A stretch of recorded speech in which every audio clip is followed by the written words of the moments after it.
Rasti u jaslama dječjim, rasti i cvjetaj zemljoradnih ljudi, i neka mir nad tvojim ljudima vlada, mir tvojim lađama napuči i tvome danu što se rasti sretna da svi narodi vide, sa strana svih, sa juga i sjevera, kako se rađa i kako se voli, kako se brani zemlja proletera. Rasti cvjetaj pod zvijezdom slobode, partije i pod srcem dita. Rasti cvjetaj pod zvijezdom slobode, pod rukom partije i pod srcem dita.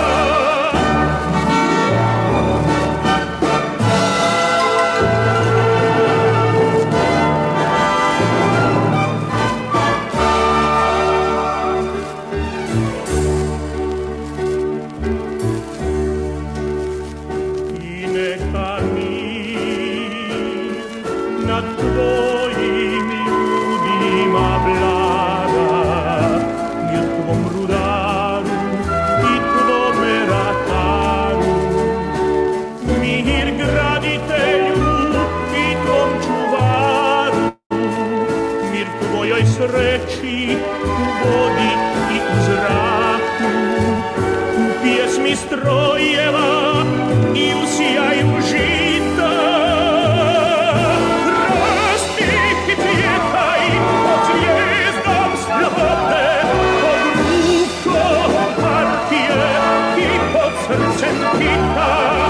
Rasti cvjetaj pod zvijezdom slobode,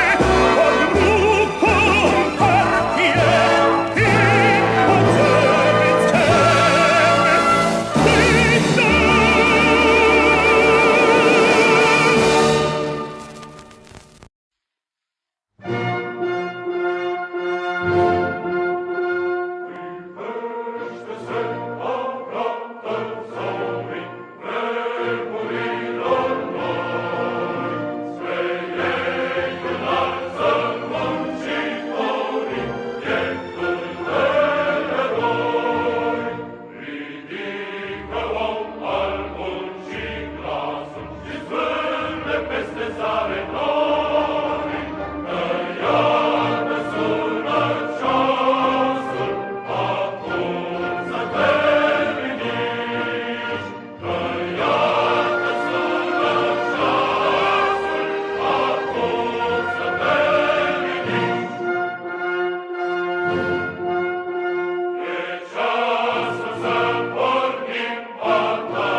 มาเต็มที่ดินแดนแห่งนี้สู้ตีลังกาเดือนน้ำโลได้ตาแดงตัวแดงร้อนเสียสละสู่สนป่าเป้ไปลีเก็บทอดไว้นี้จะรักษาศาสตร์ศรีเอราสมีไปในทั่วแดนลา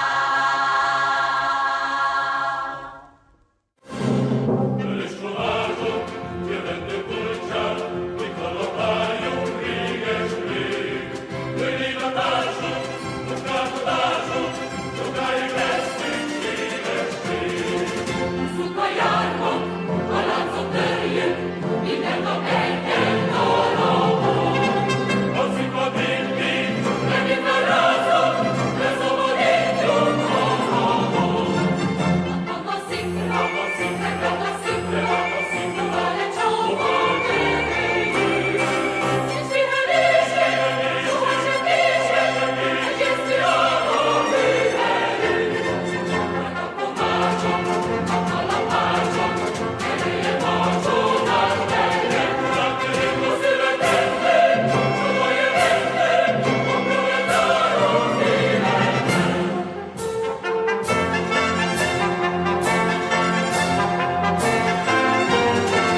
самых до окраин, южный гор до северных морей.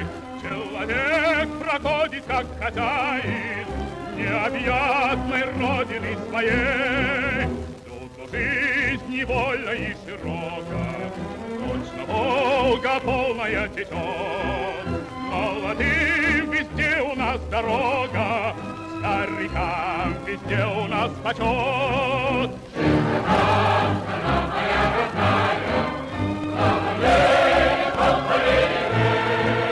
Я другой такой страны не знаю, но я такой навижу человек. Я другой такой страны не знаю, я такой навижу человек. За столом никто у нас не лишний, по заслугам каждый награжден. Золотыми буквами мы пишем всенародный сталинский закон. Этих слов величие и славу никакие годы не сотрут. Человек всегда имеет право на учение, подвиг и на труд. Страна моя родная, слава ей, полполей. Я другой такой страны не знаю, я такой навижу человек. Я другой такой страны не знаю, я такой навижу человек. Над страной весенний ветер веет, с каждым днем все радостнее жить. И никто на свете не умеет лучше нас смеяться и любить. Но сурово брови мы насупим, если враг захочет нас сломать.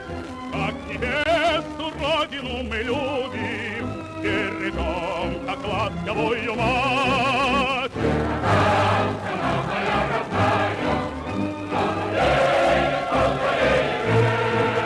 Я другой такой страны не знаю, я такой навижу человек. Я другой такой страны не знаю, я такой навижу человек.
Hello, everybody, and welcome along. It is the morning of the 31st of October, 2024, and we are coming to you today with a live stream talking about, to quote the title, The Great British Ripoff. And the Great British Ripoff in this case refers to the budget that was presented to the House of Frauds yesterday, or I should say perhaps the House of Commonalities yesterday, the commonality being idiocy, corruption, and sexual deviance. The budget, of course, is a twice yearly event which essentially announces the headline figures for the government's spending priorities for the year. Now, it should be said, of course, that the budget speech given by our finance minister, who is referred to by the rather pretentious title of Chancellor of the Exchequer, is really headline figures. The full details, the full gory details about government spending are contained in many other reports, which I will be diving into across the course of the next few weeks. So, what are the main takeaways from this budget? And more to the point, what are the things that it didn't do? And what are the things that it does which are downright dangerous? Now, in terms of sources for this episode, I'm drawing from the Office of Budgetary Responsibility, which is the government quango, their report. I'm drawing from a report published by the IPPR, that's the Institute for Public Policy Research, and that is a report published from earlier this year on corporate investment rates in Britain, and that's by two authors, Dr. George Dibb and Carsten Young.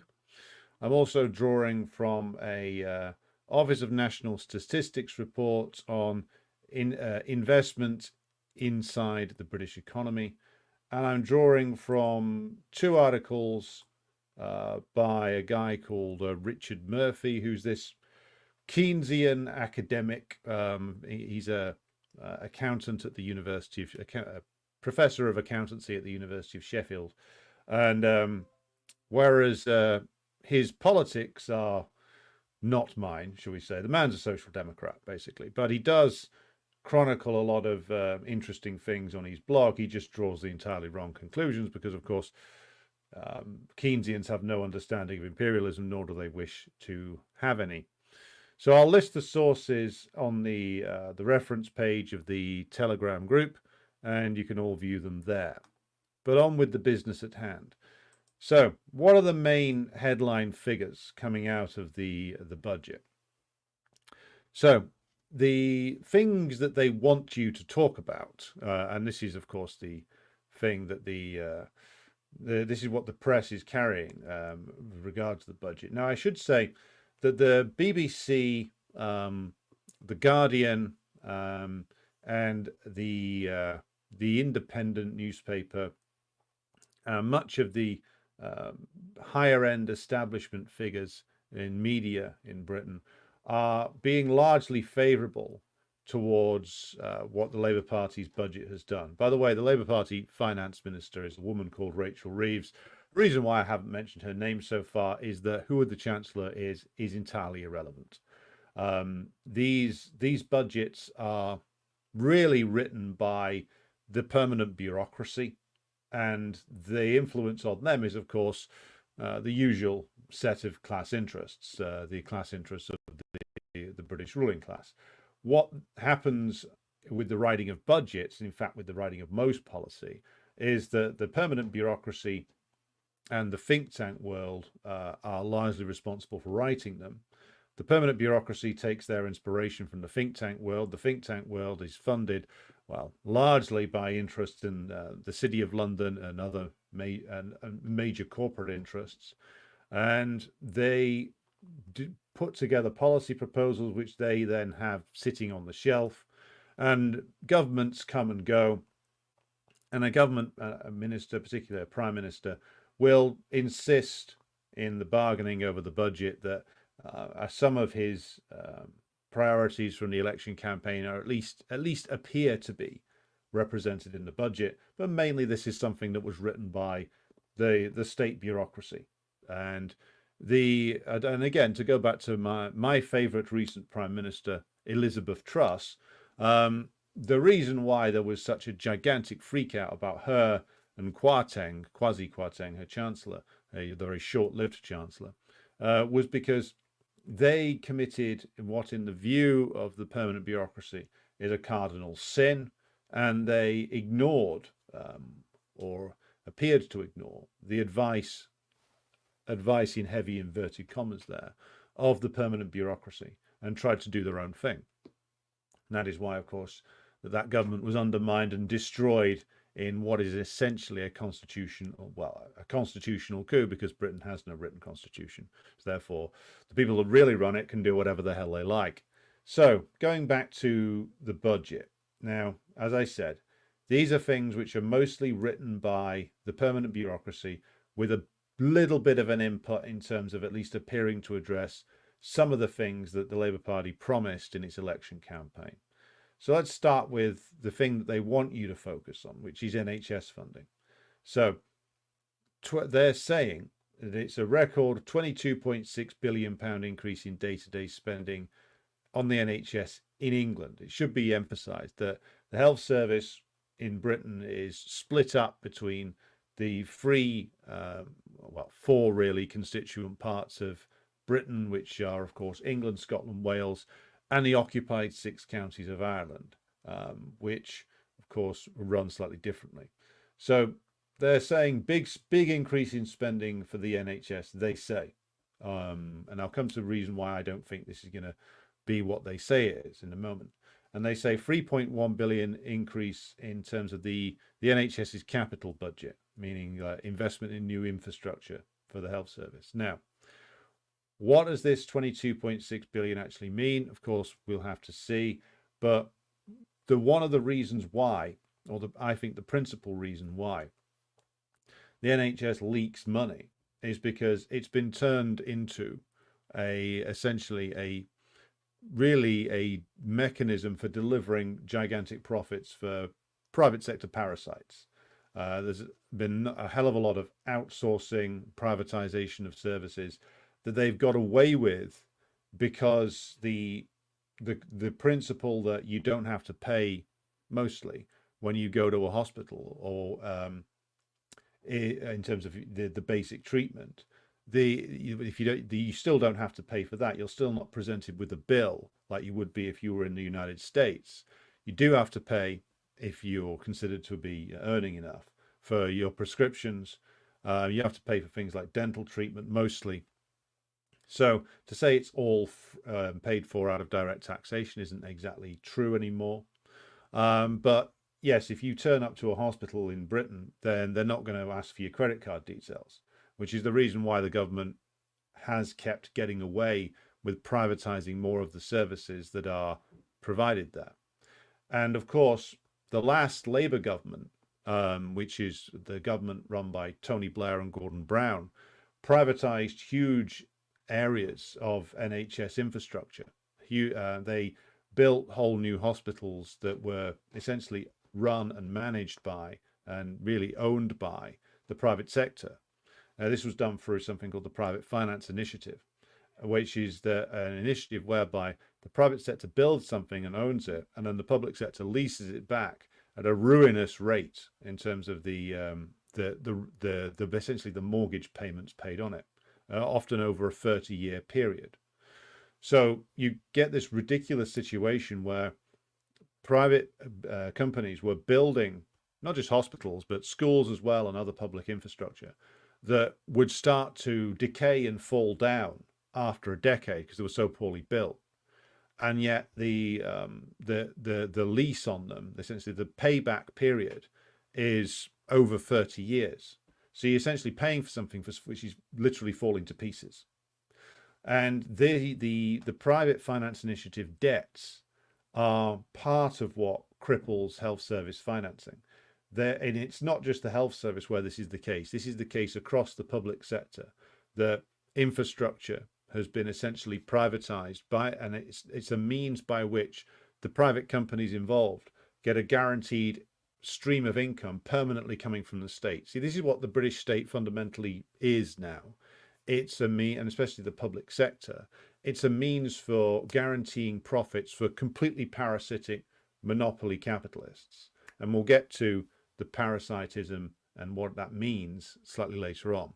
So a lot of this increase, the increase they say they're going to engage in, this 22.6 billion increase, is going to go straight out the door in terms of payments to the owners of PFI hospitals, to private companies providing services to the NHS that have been privatized, that kind of thing. And the boost to the capital budget, I'm not sure where that's going to go. We're going to have to look at like what that is. But if it's a boost to the infrastructure spending, what that means is it's going to go to, again, the private sector. So the government says, "Oh, we're going to build more NHS facilities." Now, what that will mean is that they'll be doing more PFIs. That's what this will mean, and we don't need to speculate about that because the foul homunculus Wesley Streeting, the health secretary, has already said that he favours, and of course it's not his idea; it's the idea of the ruling class themselves. He favours essentially more outsourcing and more privatization as the solution for the NHS, and they're all on record saying that the model that they want to work towards is essentially the American model. Now, they don't say that they're working towards the American model. What they say is, "Oh well, we're working towards the idea of the NHS being an umbrella body that is responsible for providing certain services, but those services are delivered all by private companies."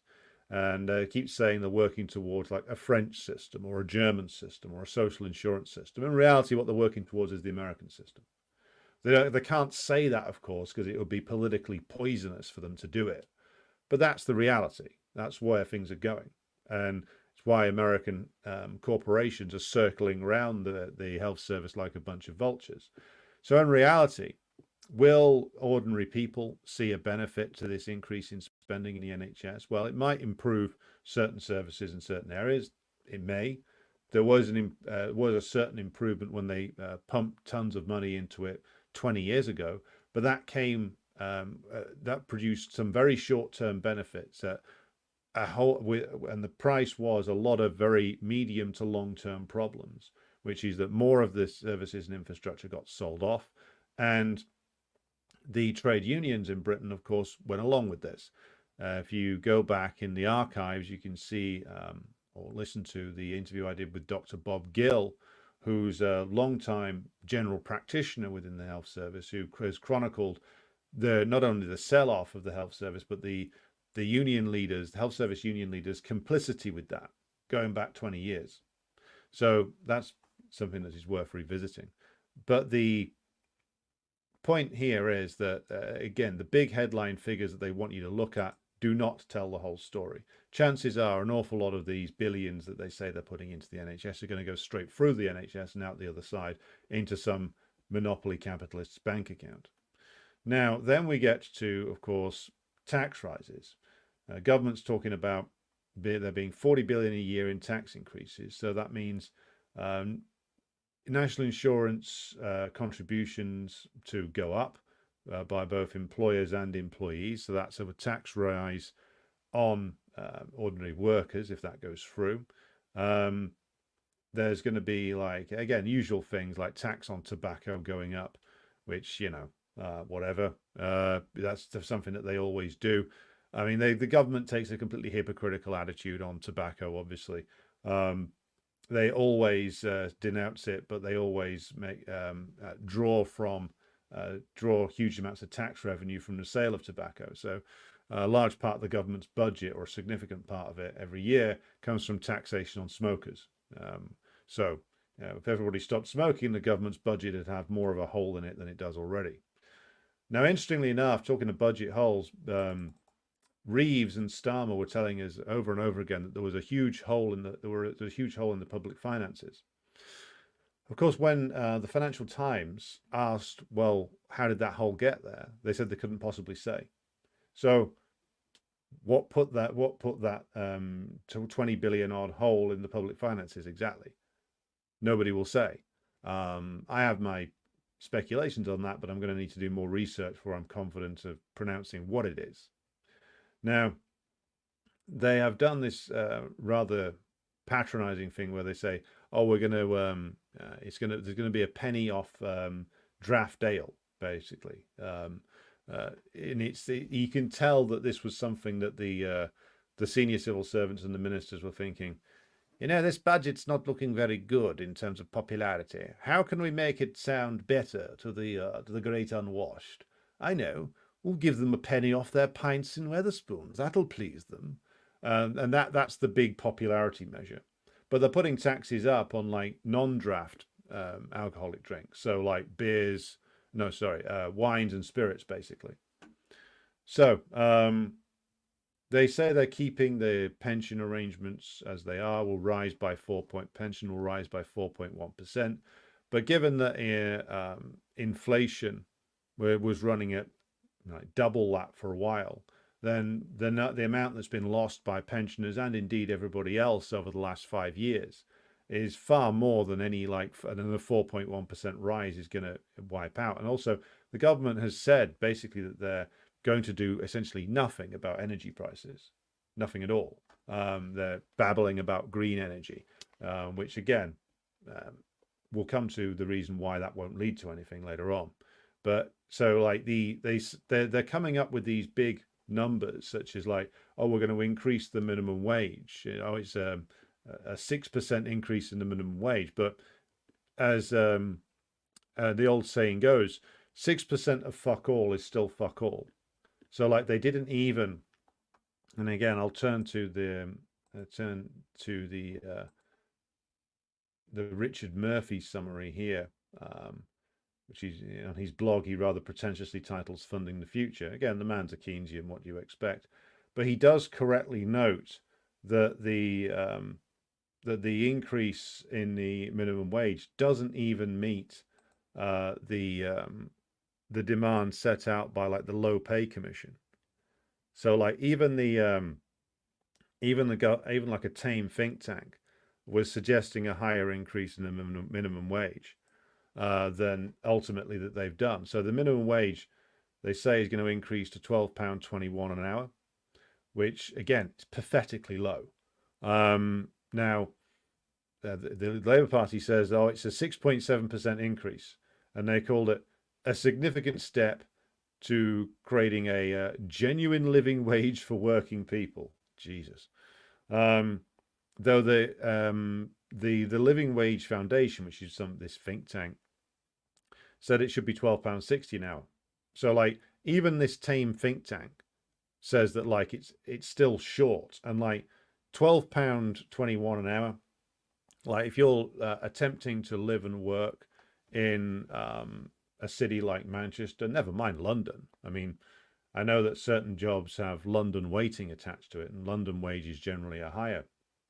But that's because London's massively expensive and like wipes out your wages even quicker than most other areas of Britain. But even in cities like Manchester or Birmingham, being paid £12.21 an hour isn't exactly livable. It's livable if you basically live on your own and spend nothing except for like bare bones minimum essentials.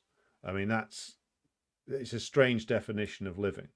And it's funny, given that the capitalists always claimed that that life in the people's democracies and the socialist countries was like grey and drab, and nobody could do anything, and there was no entertainment to be had. Well, now for the great bulk of the working class in Britain, there's no entertainment to be had because you can't afford to do anything. The most you can afford to do is like go to one of the cheaper end pubs like a Wetherspoons. Like you want to go to, especially if you've got children, you want to go take them to like a film, you're looking at, like, if you like spending 30, 40, 50 quid at least. You want to take them to some sort of live event, you're looking at the same price again. Some day out somewhere, again, looking at like 50 to 100 quid. So, like, in actual fact, for the working class, the grey drab reality is this. I mean, you can't even go to like higher end football games without getting completely ripped off. So what is somebody who's on £12.21 an hour going to do to entertain themselves? Not a lot. Turns out all the wonderful, which isn't actually very wonderful, but all the supposedly wonderful delights of the capitalist entertainment system are only available to those who are on much higher incomes. Those on lower incomes have basically been told to make your own fun and fuck off. So, like, it's not even a living wage, as I said, by the government's own tame think tank standards.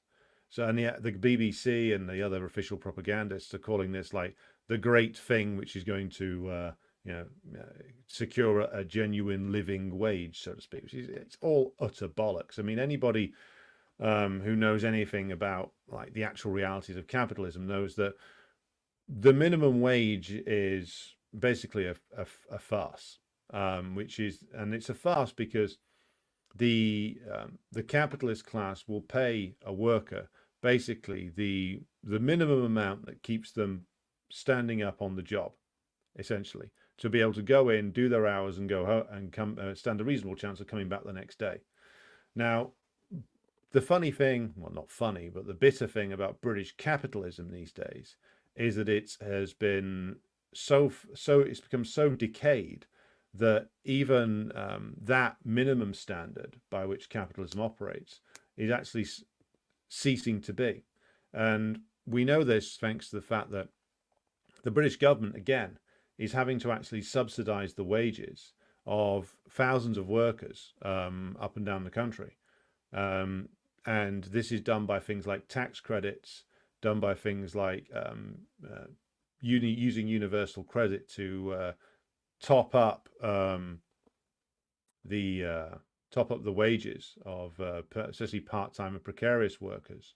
And this is all done because, like, in many jobs now, the number of hours people can get, because they're all on so-called flexible contracts, isn't enough to actually be able to even reach the bare minimum standard of living. And the wages in many professions are so low that people can't even reach the minimum required to actually live. So it has to be topped up via things like tax credits. So again, the government spends billions essentially subsidizing a low wage economy. And that's been the case now for many, many years. That's one of the legacies of the last Labour government, which again saw better paying manufacturing jobs disappear and be replaced by lower paid service sector jobs, many of which were subsidized by government programs. So the next part to look at here is, of course, they're talking about other things as well, which are, again, largely gimmicks. They're talking about putting £500 million into the so-called affordable home budget.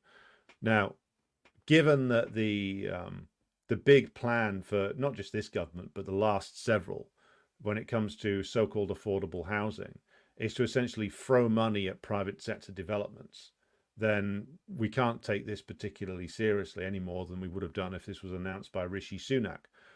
The entire plan post 2008 by not just the Cameron and Osborne government, but their successors in the form of Theresa May and Boris Johnson, and ultimately Rishi Sunak, but even before them, back to Blair and Brown, was to re-inflate the housing bubble, which they managed to do. And the housing bubble, of course, caused by massive expansion in the provision of private housing, and also the pushing of working class people into taking out unaffordable mortgages, boosting, of course, the profits of private sector developers, of landlords, of banks who provided the mortgaging. But then you reach the point where the whole thing goes pop, because suddenly everybody realizes that nobody can pay off the debt anymore. Now, you thought that under even a vaguely rational system that might have been addressed, but Of course, they had no interest in addressing it.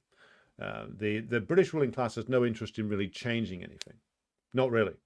And so their only plan was to reinflate the housing bubble, and the government used various different measures to push, again, more lower paid workers into taking out mortgages.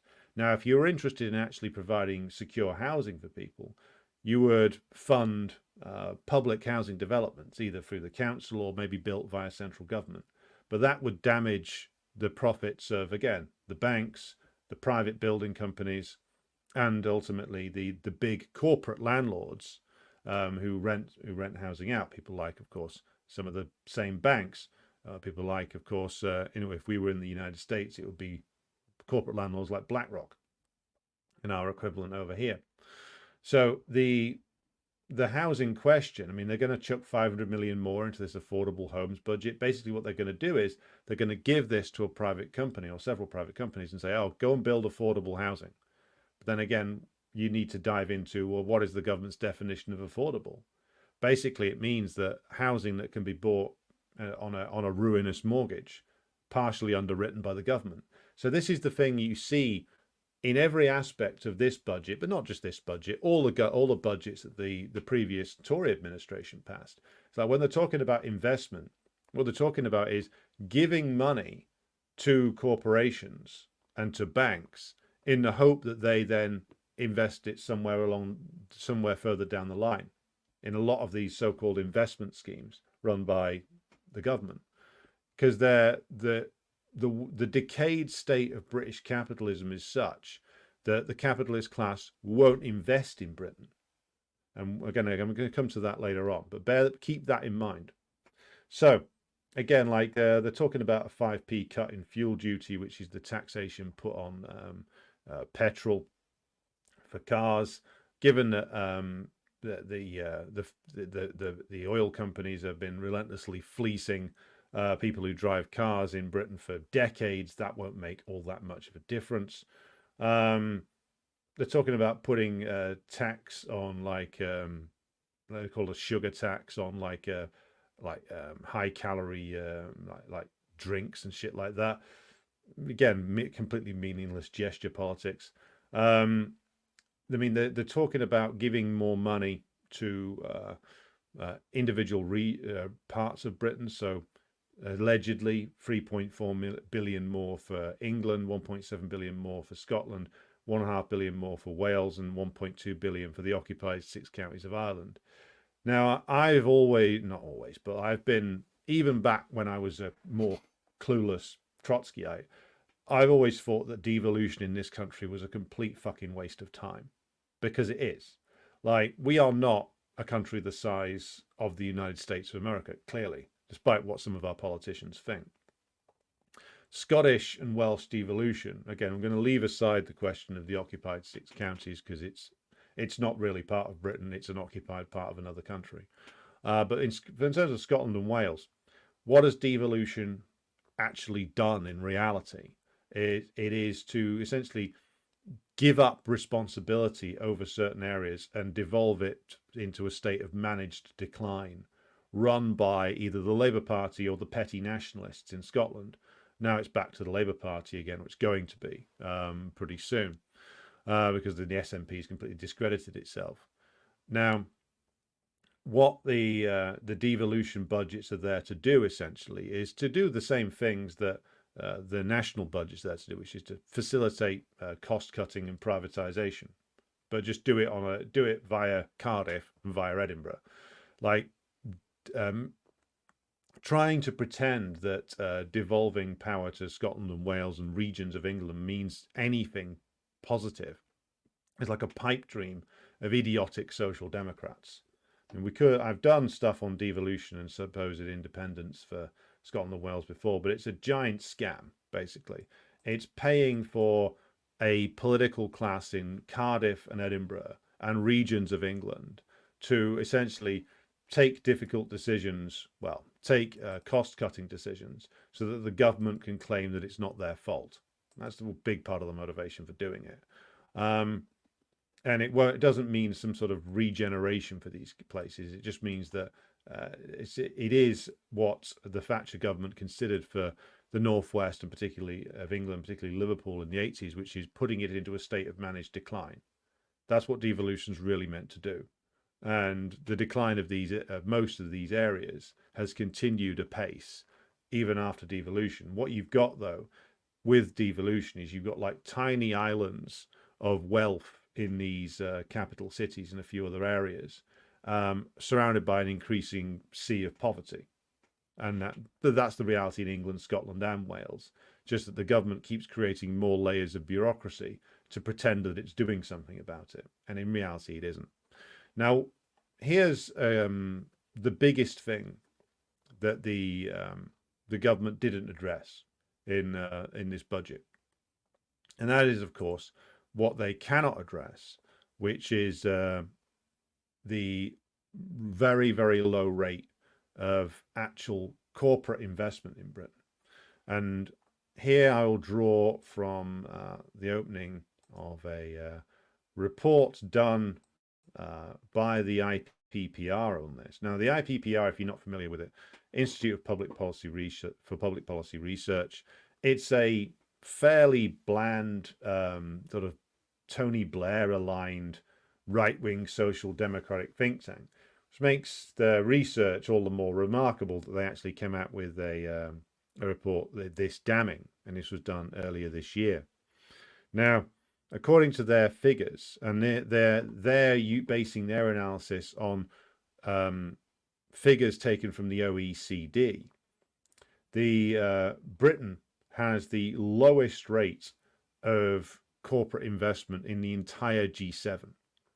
So there was only one period, really, in the last 40 years, according to the OECD numbers, that corporate investment in Britain was above the G7 average, and that was between about 1987 and 1990. That's over 30 years ago now. And after 1990, corporate investment dips and never returns to being above the rest of the G7. Now, of course, as to like what the OECD is using to define investment, of course, could be questioned. But it is undeniable now that there is a very low rate of actual private sector investment in Britain. So according to, I'm going to quote directly from this report, which I'll post the link to this on the Telegram group. So the report says in its opening paragraph that the UK, I despise using the term UK for Britain, by the way. That's why I resist doing it, but this is a direct quote. The UK's investment performance is still worse than every other G7 country. New data shows. The latest OECD investment data for 2022 shows that Britain still has the lowest business investment in the G7, ranking a lowly 28th out of 31 OECD countries. Only Greece, Luxembourg, and Poland have lower levels than Britain. Countries like Mexico, Slovenia, Latvia, and Hungary all attract higher levels of private sector capital investment as a percentage of GDP. Now, let's ask the question as to why that is, and how is this relevant to the budget that Rachel Reeves delivered yesterday? Why is it the case that there is such a low level of corporate investment? Now, the IPPR doesn't conclude this, nor will a Keynesian like Richard Murphy tell you this. But the problem really is that this is the oldest capitalist nation in the world. It's the oldest imperialist nation in the world. It's the country that pioneered outsourcing and offshoring before anybody else, because of course the amount of profit that could be made from employing a British worker declined here many years ago, and encouraged the move to the form of imperialism we now see fully developed, which is of course the export of capital, not the export of commodities. So capital is not invested in Britain. Capital is exported from Britain elsewhere, where they can find areas of the world that can be subjected to, or people in the world that can be subjected to much higher rates of exploitation than people in Britain can. So this is the reason why there is such a low level of corporate investment, because essentially the corporations can't make, in their view, profits high enough to justify investment here. And so what the government does is it engages in endless scams and tricks and subsidies. They try to stuff the pockets of the corporations with gold to get them to do something. I mean, that's the reason why you've got so much privatization, because like it's the only way you'll get the corporations to engage in any kind of economic activity, which the government can then claim is a boost to GDP. Because if they're providing some service in the NHS, or they're building some infrastructure, which again has been underwritten by the government. So this is, and again, you have a similar situation in the United States, though it's not quite as far gone as it is here. Like since 2008, since the crisis, the long crisis began or fully manifested itself, successive governments from Gordon Brown to David Cameron to Theresa May to Boris Johnson to Rishi Sunak have been trying to find ways to essentially bribe British corporations to invest more in the country, and they won't do it. They do it via various different ways of giving them bits of the public infrastructure, selling off government land, selling off various different assets, allowing them to keep more and more of their profits. And what do they do with their profits? Well, even according to like official government figures, what they do with their profits is like stick them in the bank, do stock buybacks, boost the share price of their companies, and then declare themselves to be a great success. They don't want to invest in the country, because why would they? The profits you can make off employing a British worker are too low, which is why the next stage is what we've talked about before, which is special economic zones, which will look to take wages down even further. So it's the downward spiral that has been there for years just continues on.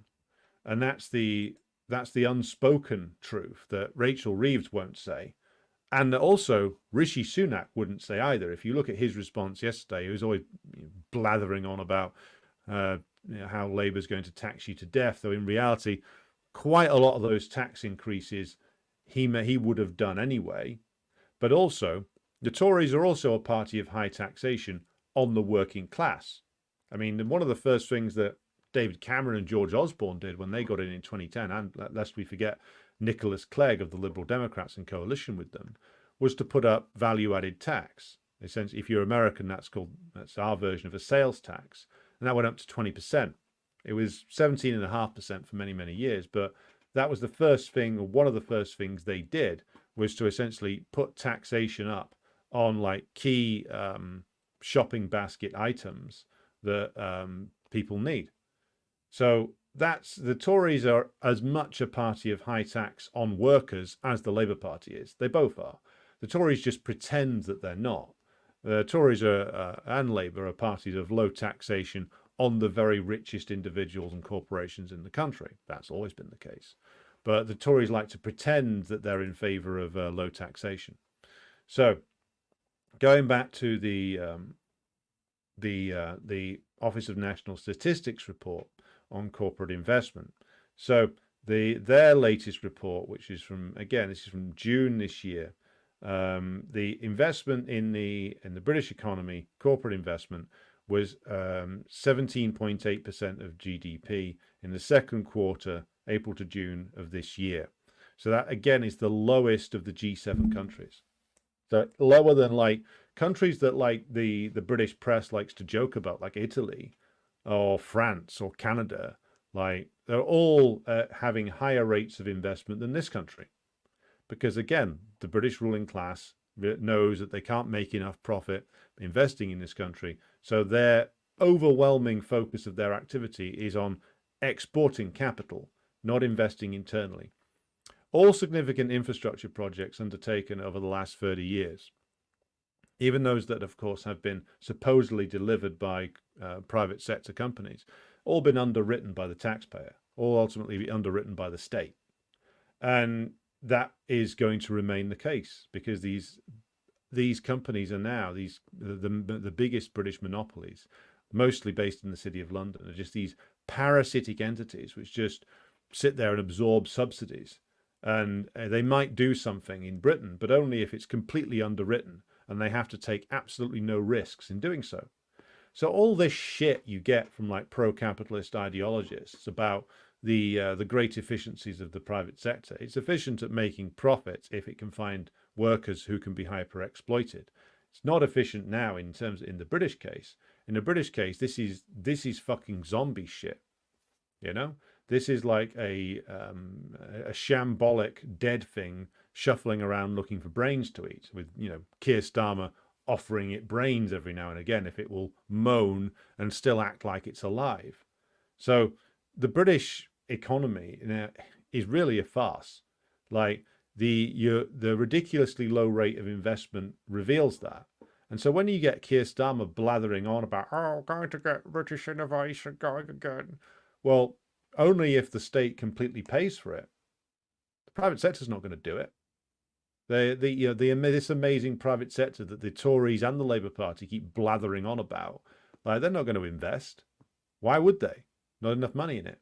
So any innovation that's going to come about is going to have to be something that the state essentially pays for. So what the fuck is the point of keeping all these mega corporations based in the City of London around, given that they send all the money to exploit people overseas anyway, this being, you know, an imperialist country and all that, don't invest in this country, drain resources out of the government and stick them in their bank accounts, don't invest them back in the country again. Again, like, as is the case with a lot of like privatizations, it's very revealing, like how much of a farce the British capitalist economy really is, given that in essence, like, the government throws money at private sector companies to pretend that they're doing something. This is a land of make-believe now. The make-believe being that that British capitalism is capable of creating anything anymore. It's not. It's on life support, dependent upon the profits that can still be derived from, exporting capital and exploiting workers overseas. Now here we get to the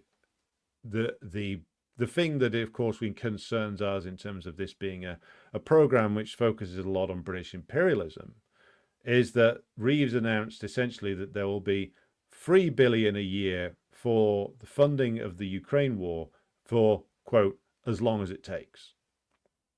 Now, this is an interesting one, and I'm sure that this will come up with in our discussion at 2 p.m. today, when we're going to be talking live to the journalist Kit Clarenberg about the Ukraine war and other things. Why are the British ruling class so invested in this? Why are they prepared to spend $3 billion a year, which will all be borrowed, by the way, on this? Well, as we've covered before, as we've been talking about in this episode, British capitalism is in a very, very deep, deep hole that it can't get out of easily. They need the destruction of the Russian Federation. They need the destruction of the Russian government. They need to be able to get access to Russian resources to hyper-exploit, to essentially loot the resources of Russia by imposing a Yeltsin-type government on it, or breaking it up entirely. The British ruling class needs that even more than the Americans do. I mean, the Americans need it too, but the British, without it, are fucked. The British capitalism is fucked. It's dead. As I said, it is a zombie. It's just shambling around looking for some brains to eat. And therefore, the British government throwing $3 billion at the Ukrainian regime in Kiev to keep the war going makes complete sense. Like, it's not, I mean, some people say, oh, it's wasting money. Well, if you're a worker in Britain, then yeah, it does look like a waste of money. But the system, as it is currently constituted, needs that.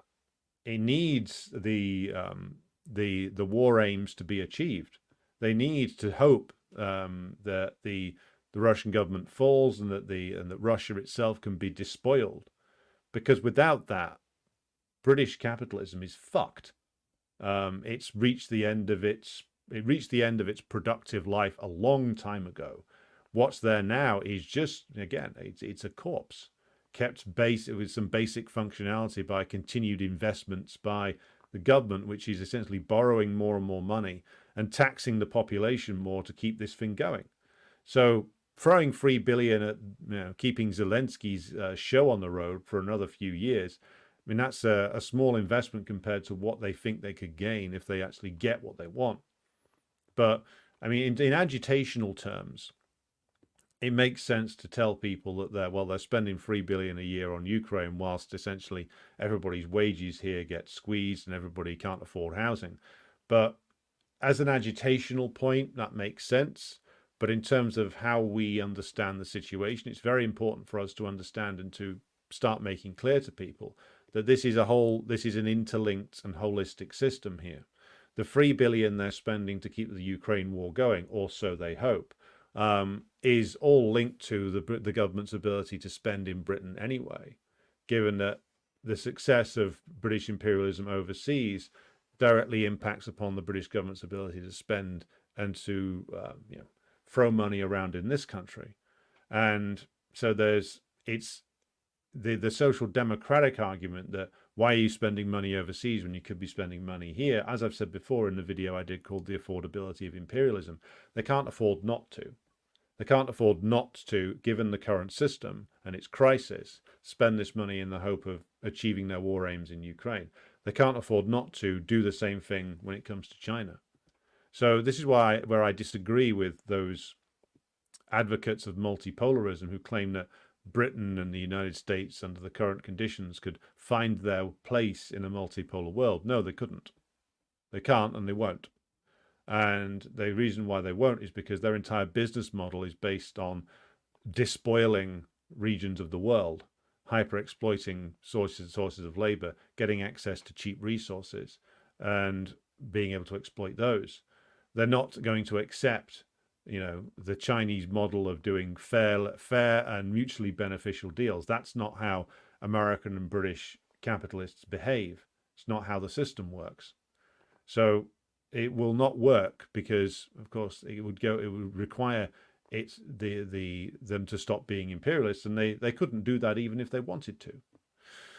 So this is the situation. We are in a farce. We here in Britain are stuck in a land ruled over by zombies, and mad scientists keep trying to keep the zombie alive, or trying to keep the zombie with the appearance of life. But the ridiculously low corporate investment rate, the fact that the only thing that the British capitalism does is send capital out of the country to find areas to exploit elsewhere in the world.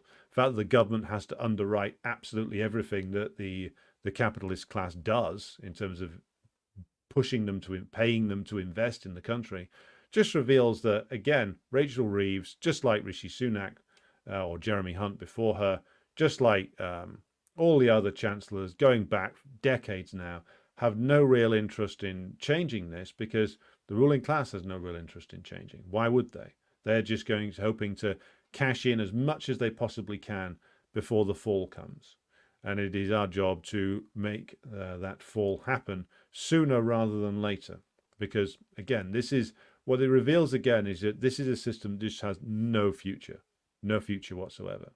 And you can either accept that and try and carve out a piece of this land for yourself, trying to insulate yourself from the damage that's being done and the very negative future to come, or you can try and do something about it. I favor the latter option, and the only thing that we can do about it is to overthrow this completely rotten and parasitic ruling class, and to bring an end to the imperialist system in Britain, which is damning the great majority of the population here to a rotten and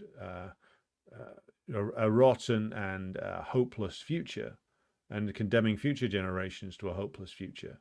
And that is not acceptable. This country could be a beacon of progress to the world if it was to move beyond capitalism. But if it sticks with capitalism, the only future is a very dark one indeed. So I'll pause now for questions. Right. Let's go back to the top. Got 284 of you watching. Be sure to like and share the stream if you haven't done so already. Okay. Going back to the top. Got a lot of comments here today. Right. Hello to Svetlana and to Jerry and to Nush and to James Graham. Hello to Christopher Rogers over there in Hong Kong. Hello to Luca, who says, greetings from a ripped-off British citizen. Hello to you there, comrade. Hello to Char Paul, watching on Rumble. And hello to Robeson out there in Indonesia. Just another parasite says, the current debate between whether landlords, shareholders and business owners in Britain is hilarious. Literally the ruling class identifying as workers. They'll have special pronouns next. They do already. They do already. They're very sensitive, the British ruling class, because they know that they're fucked, that the system's dying. And so they insist that you shouldn't be mean to them.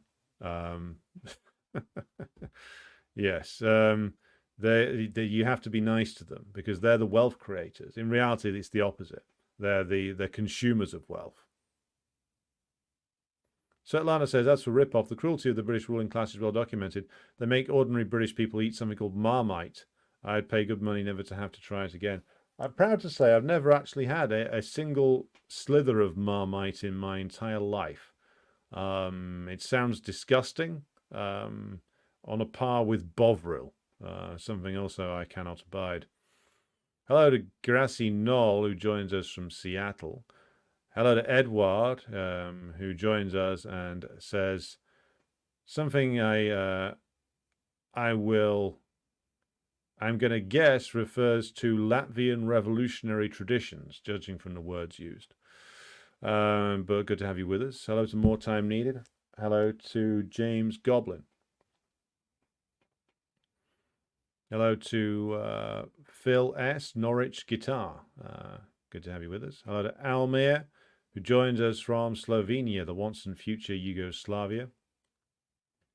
Hello to Bishi Barnaby and to Will Johnson. And David King joins us, as does Risto Kostadinov.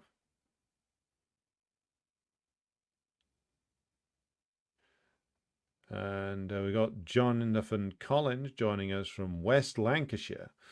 And Fizzywig says, modern monetary theory is expounded by accountant Professor Murphy. MMT is not Keynesianism as you suggest, or is it?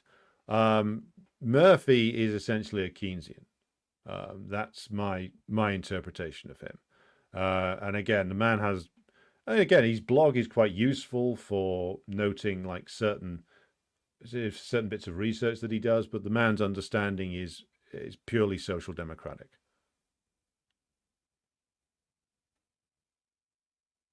Hello to Ralph Cook, who joins us from Beijing. There will be an interview to answer Ralph's question with Midwestern Marx comrade coming up later this week. Harry says a Labour government could increase tax by 1% and the media will act like there's a Bolshevik revolution. Well, some of the media, I mean, they've done significant tax rises. I mean, if you're talking about like the Daily Mail or the Daily Express, yeah, they they have an interest in saying that anything which isn't, the return of Oswald Mosley is Bolshevism. That's the way these people react, because their audience is petty bourgeois hysterics who of the sort of retired colonel, small business asshole demographic, who think that anything that isn't like Margaret Thatcher stamping on a miner's face forever is communism. But then again, the Labour and Tory governments get away with shitloads of tax rises on workers. That's the thing. Hello to Backstreet's Back All Right. Bloody hell, that's a dated reference.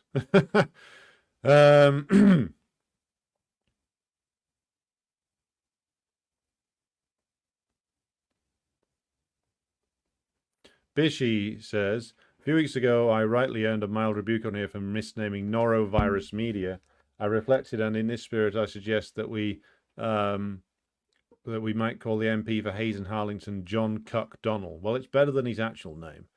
I think we can probably just call him Agent McDonnell at this stage. Hello to Comrade Jason, who joins us. Hello to Clinton in Old London Town.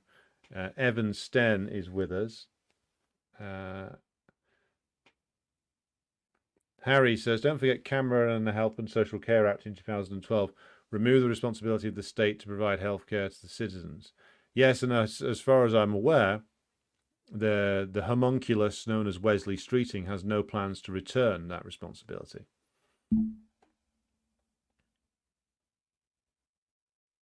Tobacco usage is higher among the working class, unfortunately, says Nush. Yeah, well, you know, that's why it's taxed higher, basically. Like, they find ways to make the working class pay out more money all the time.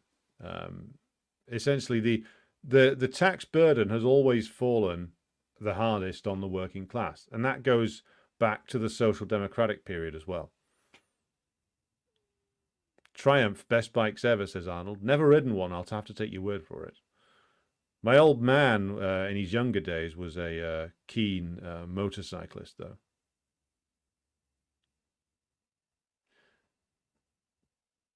Christopher Rogers says, British electricity gas prices up by 10%, insurance rates up, travel rates up. A pint in South Wales will cost at least £4.50. It ain't cheap. No, of course it's not. Look, life in Britain, for most people, is a never-ending rip-off. Been the case, and again, like even very bourgeois sources will admit this, but they're not going to do anything about it because, again, like the farce must continue.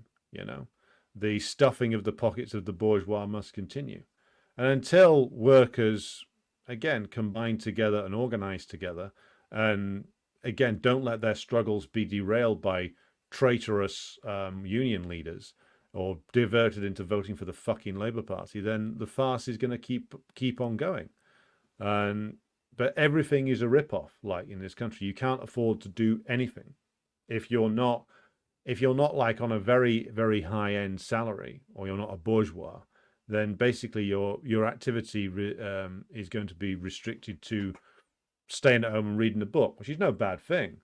But like what's been sold to us for decades is like the idea of Britain as this amazing free leisure society, or in reality that's only available for a very small amount of the population. Even going to a fucking football game is a rip-off. Even in like the lower divisions, the ticket prices are going up and up and up. So like everything you try and do, everywhere you move, even the essentials of life, are becoming completely unaffordable. Svetlana says, talking of tax on booze, Russians were not big drinkers under Stalin, but then Khrushchev promoted mass vodka production to make money for the state. The awful results are with us to this day. Everything that the revisionists did led to demoralization and alienation within the Soviet Union. I mean, I didn't know that Khrushchev actively promoted mass vodka production, but again, it doesn't surprise me because the logic there is purely a bourgeois logic.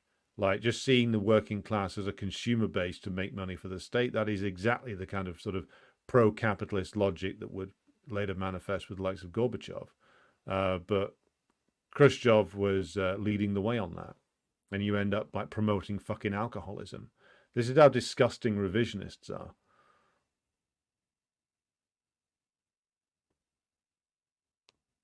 Harry says, alcohol is definitely a weapon of the bourgeois. Gin age in England, the elite saw workers were too drunk to work, so brought in beer, and we've been drinking it ever since. Well, I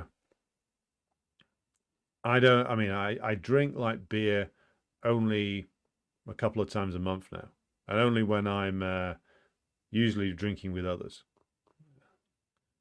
Don't drink it on my own anymore. Even though it's more affordable, of course, to drink beer that you buy from a supermarket. Like you can buy like 10 cans of beer from a supermarket for a pretty low price, but like I have no interest in doing that. Noor82 says, same here in Australia. Government reduces stamp duty, increases first homeowner grants, only makes banks, builders, and investors richer. Jason says, building council housing would drop an atom bomb on the housing market, which would affect not only the banks and builders, but waves of individuals owning properties in lieu of a pension. That's true. You've got like a whole range of people who are like buy-to-let landlords. But then again, like if you were, I mean, Jason's comment is correct.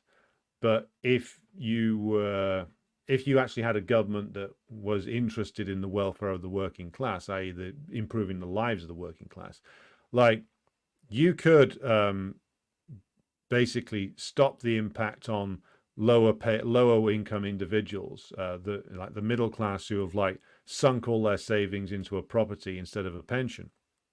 You could mitigate the impact on them, whilst completely fucking the corporations.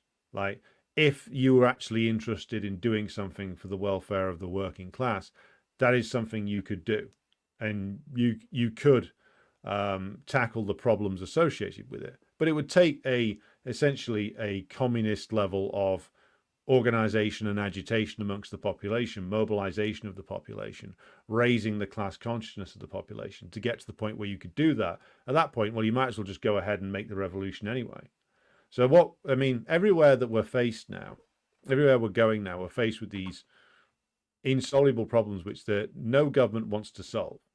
And again, like, I don't believe for a second, and I'm not suggesting that this is what Jason's saying in his comment, but this is what opponents of like building public housing will say. Oh, well, are you going to destroy the income of the middle class landlords who've bet their retirement on owning a property? That's what they'll say. Of course, the capitalists, the ruling class, don't really care about those people at all. Those people are useful idiots to them.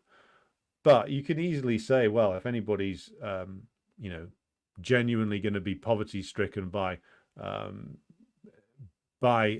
blowing up the totally rotten fucking housing market, then their needs should be addressed. Nobody should be forced into penury. But in terms of the big building companies, the big banks, the big property developers, all those people are parasites. All those companies are just parasites, and all of them should just be nationalized. That would be the way to go about it. And anybody who's adversely impacted should have their needs taken care of. Again, like, we don't want to see anybody reduced to poverty, but we should not be being held hostage by the fake stories of the capitalists and their fake sympathy for the individual landlord.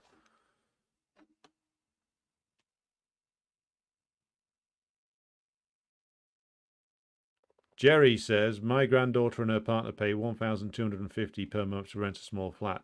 They're going to be forced to buy. It'll be £15,000 deposit, then £750 a month. Jesus. Harry says, I grew up on East India Dock Road in London. Probably couldn't afford to live there now, mate. Daniel says, nothing more disappointing than having parents who see nothing wrong with the housing system. They still naively believe that you can simply get a mortgage for a house. Well, you can probably get one, but you're going to be completely ripped off for getting it. I mean, the previous generations, like those who bought houses in the 70s and the 80s, a lot of them managed to get like one mortgage that they paid off over a 30-year period. Now, like, people are changing like their mortgage provider like every 5 years or something, like having to constantly shift it. So, like, again, it's like needless expense, and it all comes out of like the parasitism of the system. They won't even provide like a stable loan that can be paid back over a long period of time anymore. They've got to shift you constantly between different providers. Grassy Knoll says, cigarettes are heavily taxed here in the United States, around $10. What is it? $10 for a pack of 20, or is it $10 tax on a pack of 20? Again, pack of 20 for 10. If that's $10 for a pack of 20, that's, I mean, last time I bought tobacco was over a decade ago, but that's still way cheaper than it is here if it is $10 for 20. Backstreet's back all right, says devolve everything but North Sea oil. Yeah, they're not giving that out. giving that away.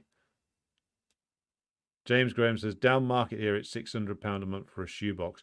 You can get cheaper. I mean, like, rental prices vary. Like, you can still get somewhere, some like one room place for like 500, but a generation ago that would have been like ultra cheap. But like, put it this way, a decade ago, I was paying 550 in the outskirts of the city centre of Manchester for like a pretty decent sized apartment, like a 2-person apartment. Like now that's like 800-900 a month. That's like what London prices were. So everything's basically a rip-off.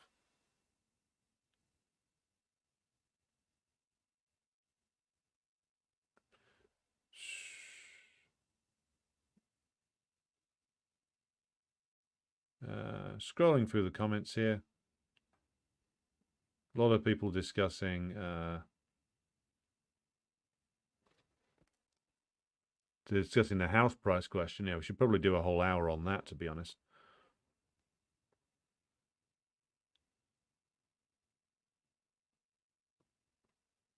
Can you say about what happened to the affordable housing project on the former grounds of the Olympic Village, London 2012? Asks Cosmos. I don't actually know that. I remember there a lot of commitments being made. Let me make a note of it and come back to it. Or email me the question to remind me, certainly.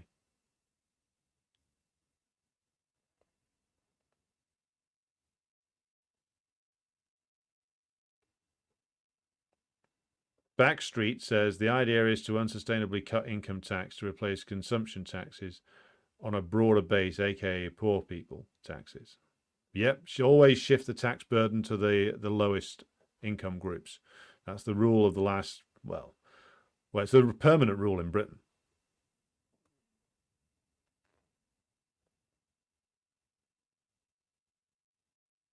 Moving down through the comments here.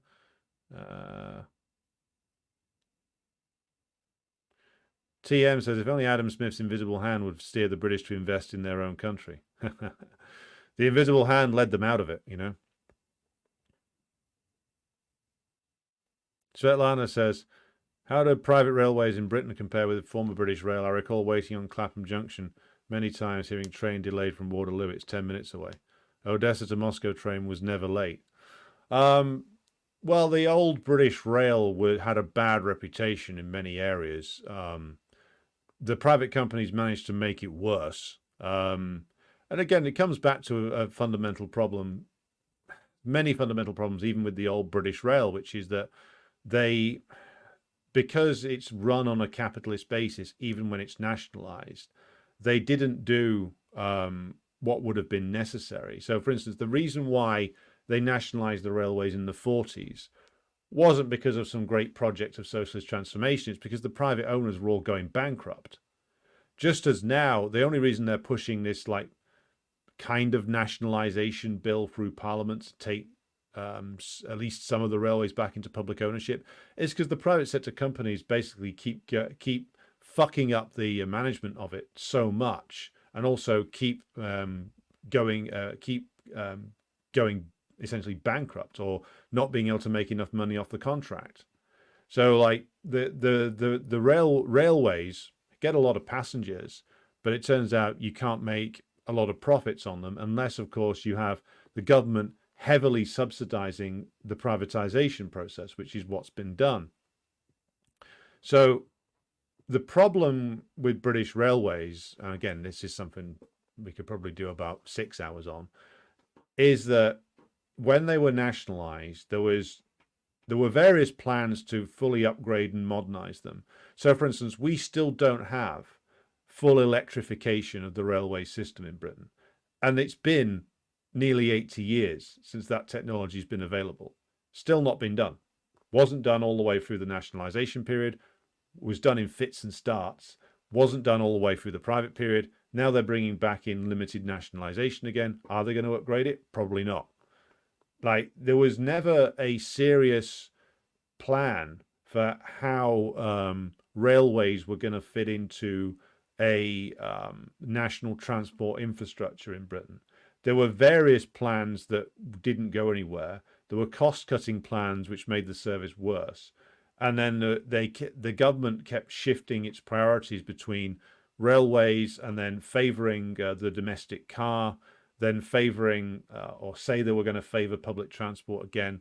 Again, everything overridden by concerns of profitability of car manufacturers, saving money here and there. And also the fact is that even at the period of British Rail, even when you had a supposedly integrated railway system, it was still run by either civil servants or people brought in from the private sector who would run it basically on the basis of it basically being a one large company that happened to be run by the state, but that would be run on wholly capitalist lines.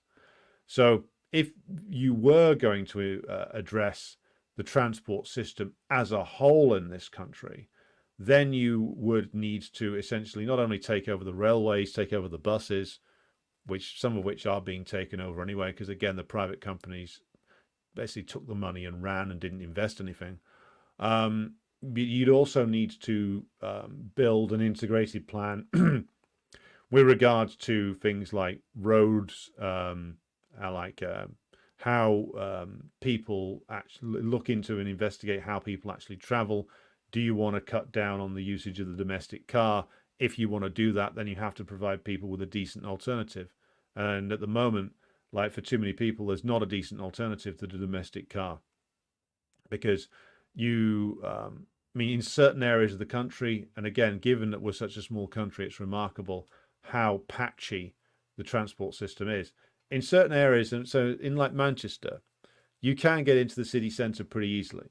You can get a bus or a train or a tram. Again, these are all at rip-off prices. Certainly the trams are a rip-off. The trains are mostly a rip-off. Bus is slightly more affordable, but again, subject to the very congested roads. My point is that you would need to, there's been lots of talk over the years from various governments about an integrated transport plan, never been delivered. Because you would actually need to do awkward and difficult things like, well, what are we going to close down? What are we going to keep? You know, how do we build an integrated transport infrastructure around each town and city? How are we going to use it to link to different sites of work? How are we going to run it? Or is it going to be run nationally, or are we going to devolve responsibility for certain parts of it? Again, like lots of talk about this over years, no one seriously tackled it. Because again, that takes a level of hard work and commitment that most British politicians and civil servants have no interest in.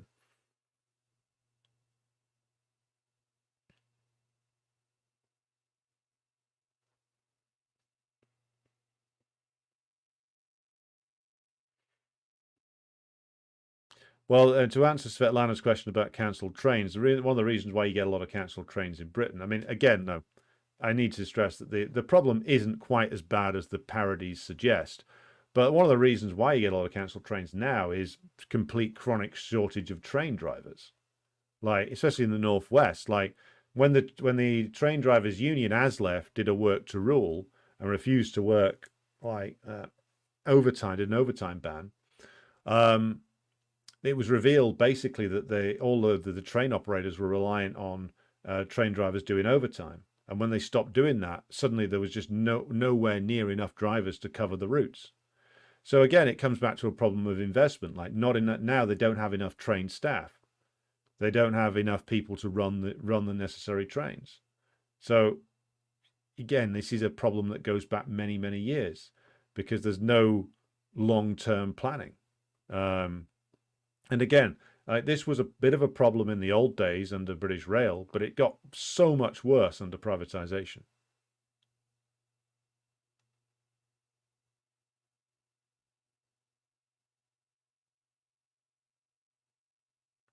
Fizzywig says, isn't the 3 billion spending a realization that an ascendant Russia will eventually align with the German economy at first and eventually a new trading bloc, which further excludes, weakens British capitalism? I don't know where people are getting this idea. Well, I do know, but people getting this idea there's going to be some reconciliation between Russia and Germany. There isn't going to be. This is a fantasy that's peddled by certain people. The German ruling class Some of them might favor that, but like the bulk of them are still rabidly hostile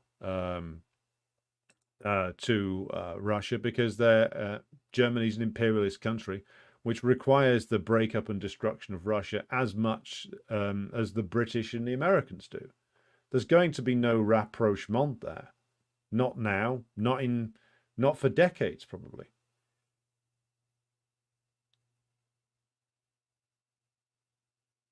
The price of a rail ticket from London to Manchester today is £109.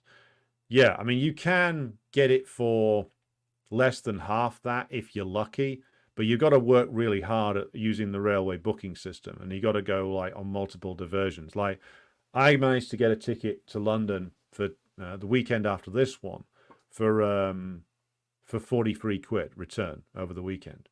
But again, that's still probably a rip-off, and you have to really work the system to try and find something that cheap. And the chances are the train I'll probably end up delayed and sent all over the place anyway. Jason says Marmite is the food of gods. Which gods? Some weird pagan ones. Jesus.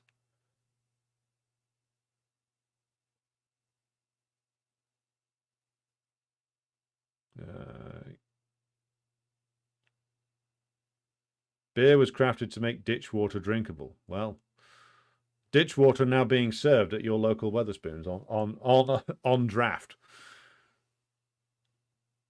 Svetlana says, under Khrushchev, the so-called vodka vending machines appeared on city streets, like buying chocolate from slot machines in Britain, and they wonder why Russians drink so much. Yes, it's a new one on me. I knew that alcohol consumption shot up under Khrushchev. I didn't realize he was actively promoting the fucking stuff. Jesus. £15 for 20 fags in the UK. Glad I don't smoke.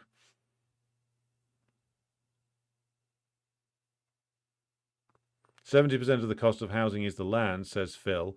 In Britain, 1% own half the land. That's true. Very true. Jonathan says, where we do have really cheap housing in deprived areas like Burnley and Blackpool, the parasitic landlords will exploit the situation by converting to HMOs. From this, you get ghettoization, etc.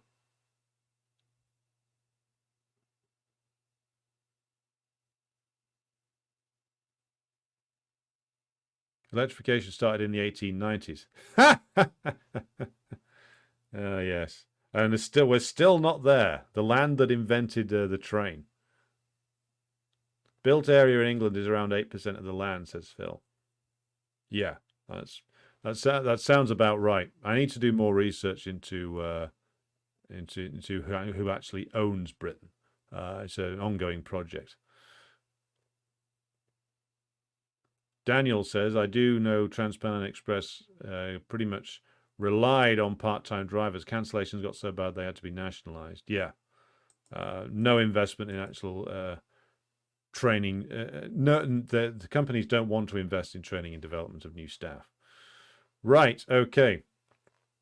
It is 11:19 here in Britain, so I'm going to draw things to a close for today. We'll be returning to the subject of the structure of the British economy in future episodes, because I think that this is an interesting avenue of exploration. Right, please join me again later today, 2 p.m, for an interview we'll be doing with a friend of the program, Kit Clarenberg. I'm here to talk about various things, including his latest work on Ukraine. So that'll be 2 p.m. today. Please join me again for that. And thanks to everybody who supports the show on Patreon and Buy Me a Coffee. I'll be back again with you at 2 p.m. Now, here we will throw you back over to some music. Down the wheel of the